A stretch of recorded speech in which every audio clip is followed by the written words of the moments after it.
Bismillahirrahmanirrahim.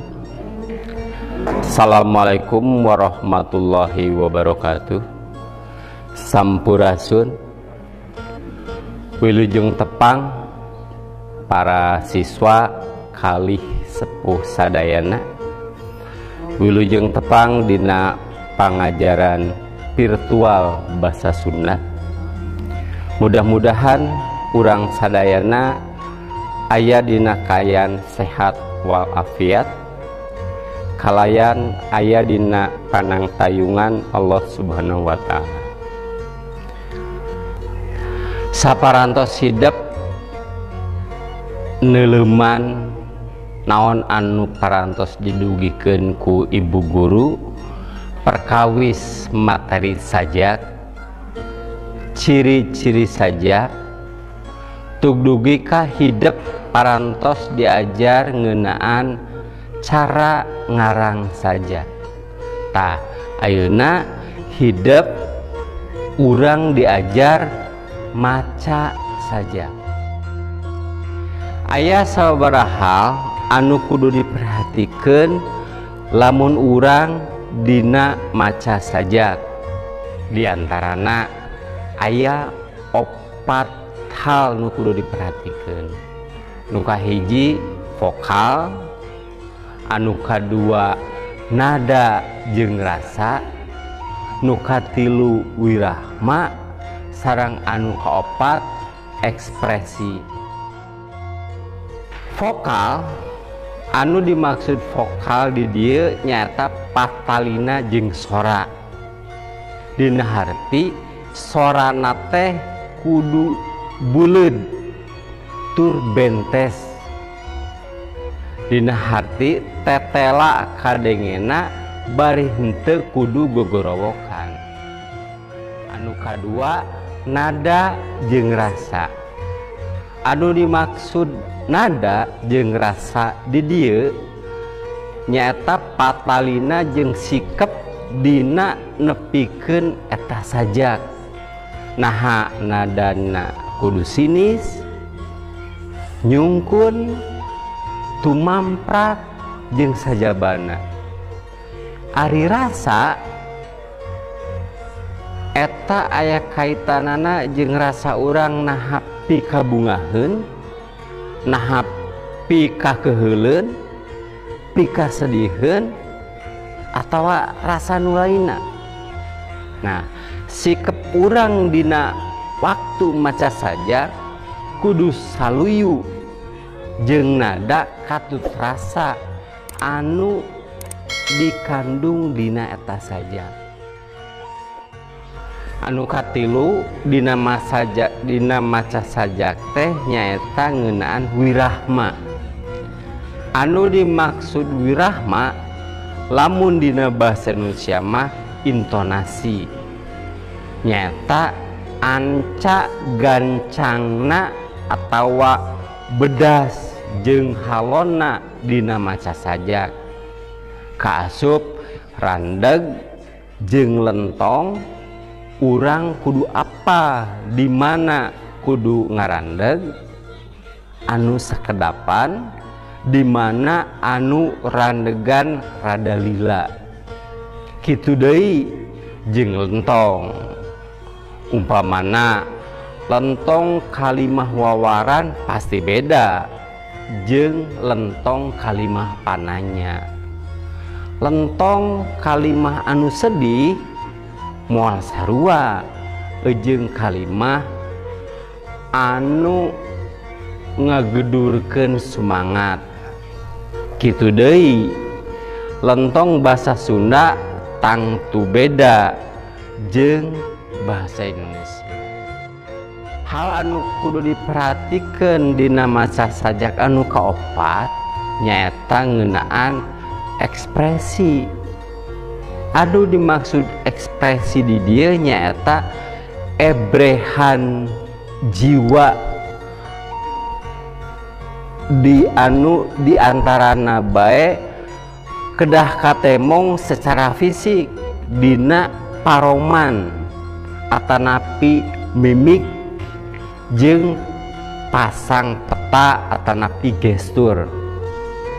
paroman dina maca sajak anu pikasediheun umpamana jelas moal sarua jeung maca sajak anu pikabungaheun atawa nu hegar kitu deui jeung dina petana. Dina maca sajak aya istilah nu disebut ngadeklamasikeun sajak. Nah, deklamasi teh naon? Deklamasi teh nyaeta ngalisankeun sajak bari ditalar di hareupeun umum, bari dipasieup ku peta atawa gerak anggota badan jeung wirahma anu mernah. Tangtu bae bisana urang ngadeklamasikeun sajak teh lamun sajak dibaca heula diteleuman eusina tur dilenyepan atanapi dirarasakeun kumaha wirahmana. Geus kitu kakara eta sajak teh diapalkeun. Para siswa, nah, tugas anu pamungkas nyaeta hidep cobi ngadeklamasikeun sajak hasil karangan sorangan dina pertemuan nu katilu tadi. Hidepan diajar ngarang sajak. Ya. Tapi kudu ingat dina ngadeklamasikeun sajak teh henteu cukup ku ngandalkeun apal cangkem hungkul atawa ngandalkeun ngonsrangna sora, tapi nu utamana mah kudu nya neuleuman sajak anu rek dideklamasigeunana. Lamun sajakna geus kateleuman eusina jeung ekspresina peta jeung galindengna sora pasti bakal leuwih pas atawa mernah moal tepi ka papalimpang. Dina prak-prakan maca sajak teh jeung ngadeklamasikeun sajak teh diantarana nu kahiji maham kana unsur struktur sajak, diantarana tema, rasa, nada, suasana jeung amanat.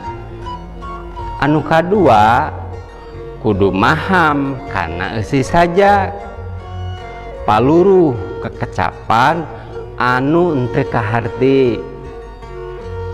Anu katilu kudu paham karena wirahma anu kudu digunakeun atanapi anca gancangna jeung bedasna sora. Anu kaopat apal karena teks sajak. Anu kalima lafal atanapi vokal kudu jelas. Anu kagenep randegan jeung wirahma kudu mernah. Anu katujuh pasemon jeung paripolah kudu diluyukeun jeung suasana anu aya dina eusi sajak.